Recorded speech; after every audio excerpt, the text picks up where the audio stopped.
first friend that I met when my parents moved our family from the city of Rochester to the suburbs of Henrietta. We moved into the neighborhood a couple houses down from Sean and his family. And it was very easy for me to become friends with him because prior to moving, I embarrassingly admit that my neighbors and playmates at the time were all girls.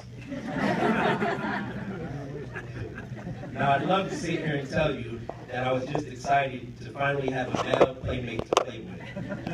But the truth is, Sean behaved a lot like a little girl back then. Get him, bro! So it was an easy transition for me to make. Seriously, Sean and I used to play Little League Baseball, and man, I kid you not, every time Sean would strike out, he would start crying like a little girl.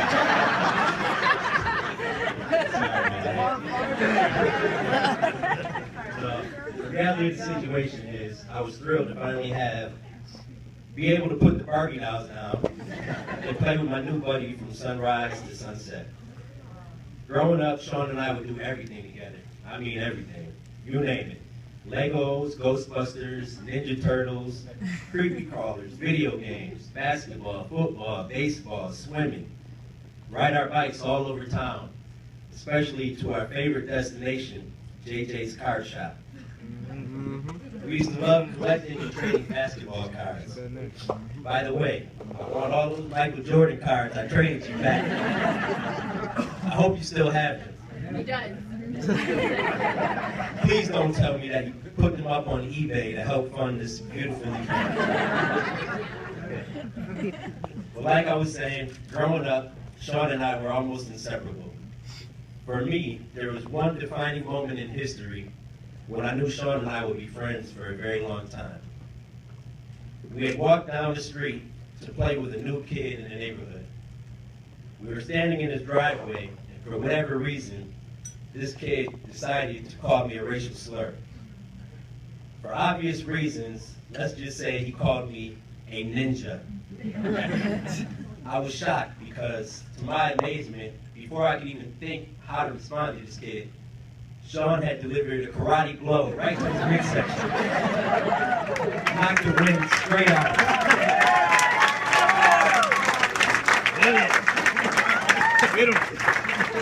The kid went running in the house, crying to his mommy, and Sean and I walked home, me of course with a slight smirk on my face, realizing that Sean would be my ninja for life.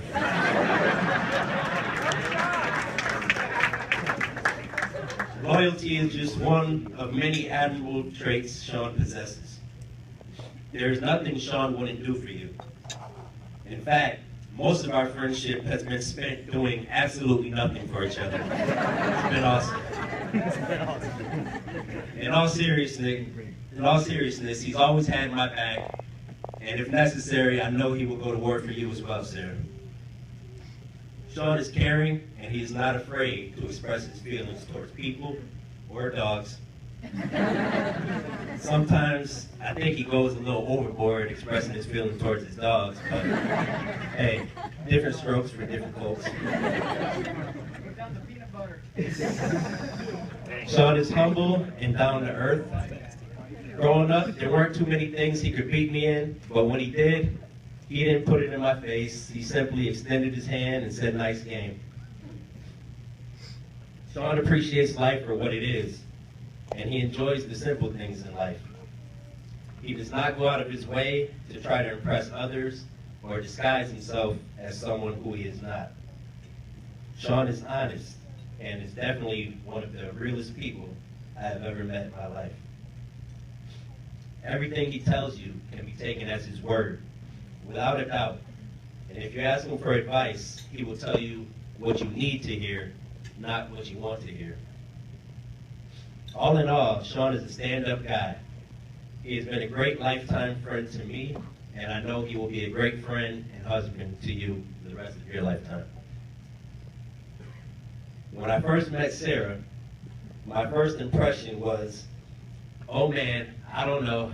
She's really loud. See, Sean is more of a cool, calm, and collective individual, and I thought that their personalities would clash. However, the more and more I hung out with them, the more I realized that they actually complement each other quite well. And together, they make each other stronger, happier, and more complete. I've grown to learn that Sarah has a huge heart and will go above and beyond to keep a smile on Sean's face. She also has a good sense of humor. She finds my lingo quite amusing, especially how I refer to Sean as son during our typical everyday conversations. For example, son, are you going to the Steelers games with us here? Come on, son, you gotta come, son.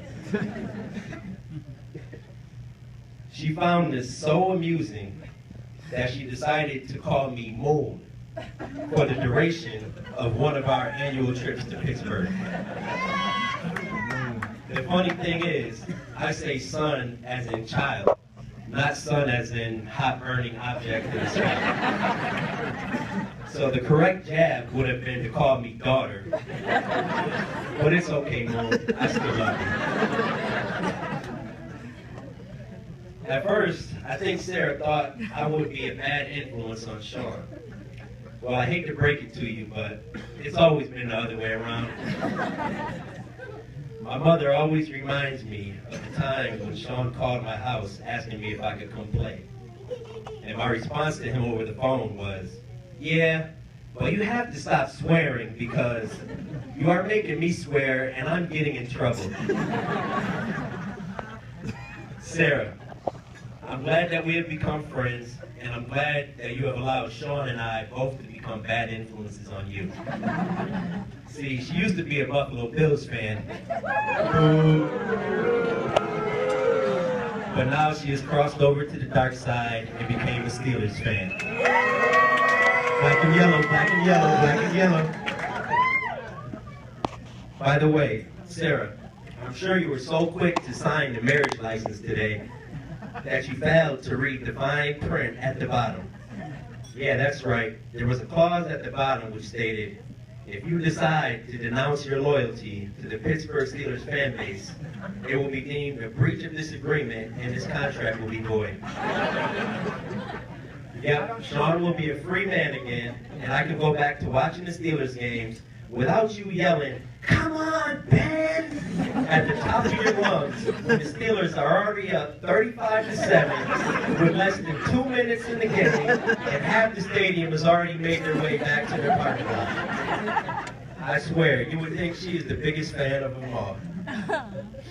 All jokes aside, my wife and I are very happy for the both of you. It brings us joy to see two incredible people come together in front of God, family, and friends to become one in the unity of marriage.